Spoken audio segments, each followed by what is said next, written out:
welcome back to the channel again. This is going to be another one on the Fox body here.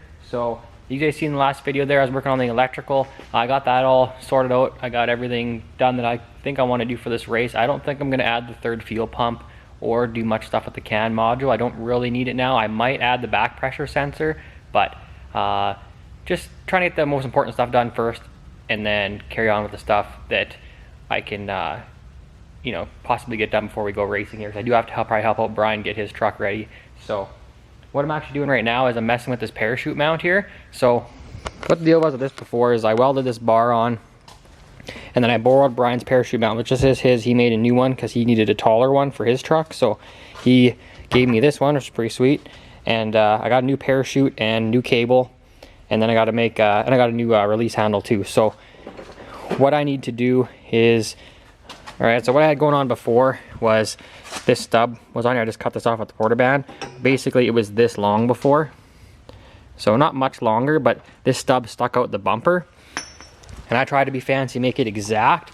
So I just have like an 1 5/8 hole drilled in the bumper, but it's actually just a touch too low, this hole. So what it does is it bowed out the bottom of my bumper like real crazy, and it looked really goofy. Like the bumper was kind of getting pulled, so it bumped out. So what I was thinking was, why do you have to have a stub sticking out of the back of your bumper?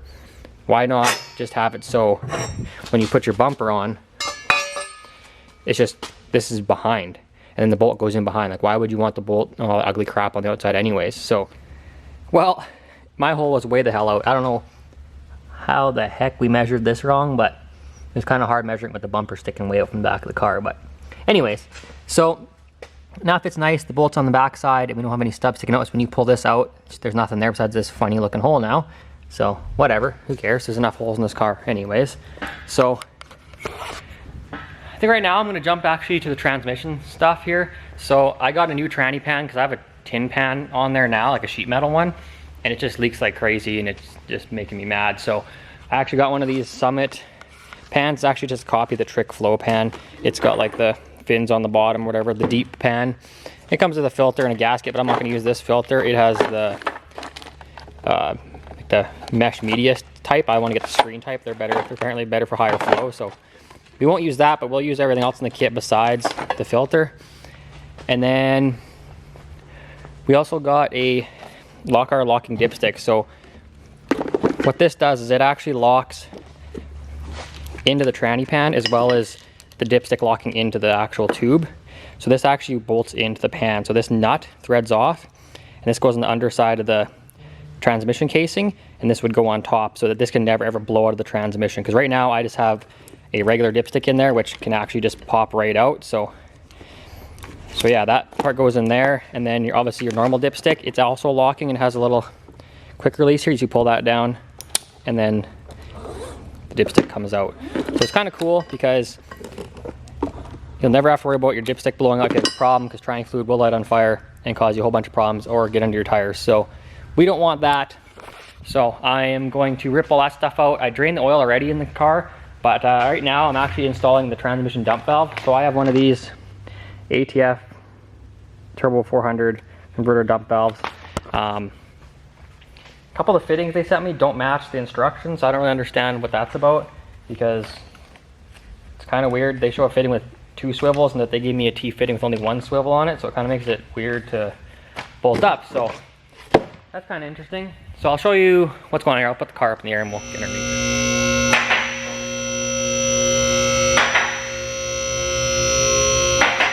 So I already went ahead and moved the governor assembly here. So basically there's this 4-bolt plate on a Turbo 400, and this is your governor. You don't actually even need it with a full manual transmission, so it was just kind of in there spinning for no reason. But plug the hole.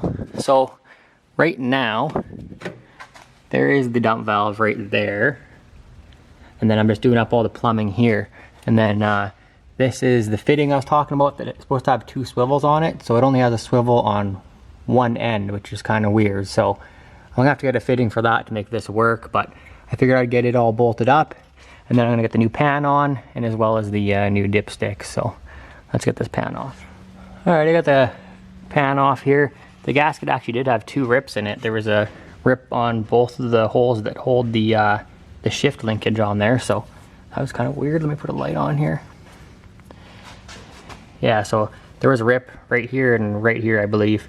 So that might have been my leak actually, but whatever, that tin pan's a piece of crap anyway. So we are gonna put the new one on, just checking everything here, make sure everything's still good. I haven't had this apart since I put it together, so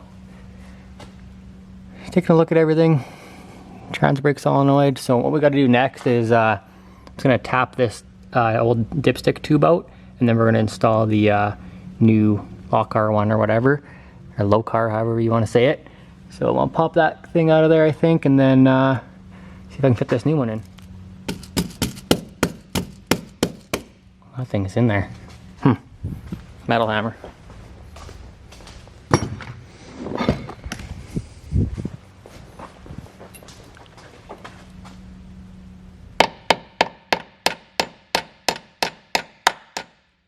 Holy moly. New plan. Well, there it is out of the car. It's actually in there pretty good. I was surprised. So maybe that's why I thought it would work with having nothing hold it down. But we're definitely getting rid of that. So yeah, let's put this new one on here. Just detach it here. And then yeah, we just take this nut off. I finally got her here.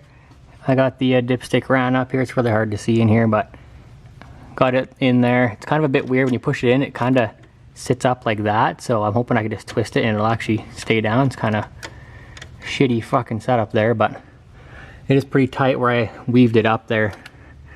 So it's got to fit really tight in there. So I'm guessing that's why it doesn't quite sit perfect in the dipstick, or sorry, in the pan.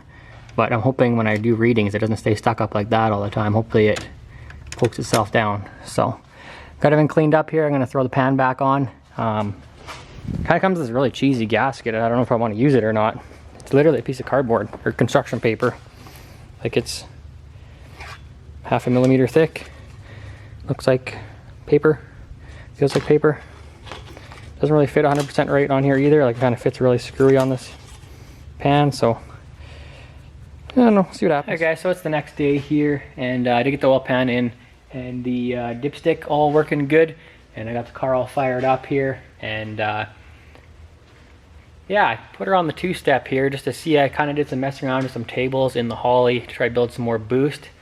I made a major stupid move, and I accidentally put positive values in the first time by accident instead of negative ones, so I added 40 degrees of timing, which is just stupid. It's not good. So hopefully the engine isn't hurt, but seems good. I made 12 PSI on the brake without any problem, so I'll put a little clip of that in here, and yeah, check it out.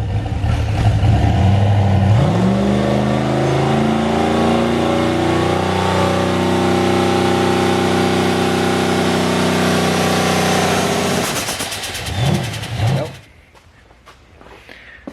But anyway, so I got the car on the hoist right now, and what we're doing is, I totally forgot I have to do anti-roll bar. I have a double anti-roll bar from UPR, and so if you guys don't know, in my car I had this airbag set up. So basically they put an airbag back here to stop the twisting of the car, but it also impedes the suspension at the same time. So I'm getting rid of that and throwing in my UPR sway bar right now. So we're lowered this spring out here so we can get this airbag thing out here, which I think we can just take out right now. And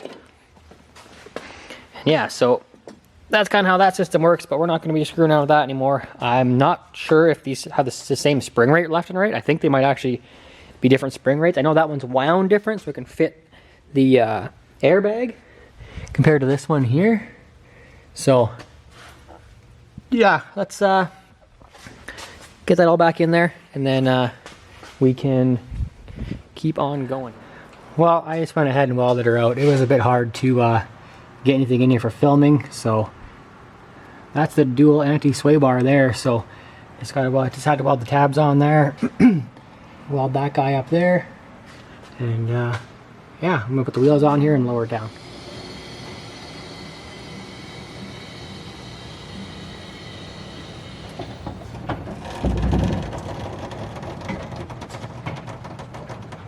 Alright guys, so that's going to be it for this one here. Don't forget to subscribe to the channel because we're going to go be racing right after this. So the next video here, you're going to see us in Swift Current. So Brian's going to be going, Trey's going to be going, I will be there, and I'm going to try to run my 8-second pass, and Trey is going to have his truck out for the first time, so that's going to be cool. And then Brian's going to see if he can go faster with all the lightweight stuff he's done over the winter. So yeah, we'll see you in the next one.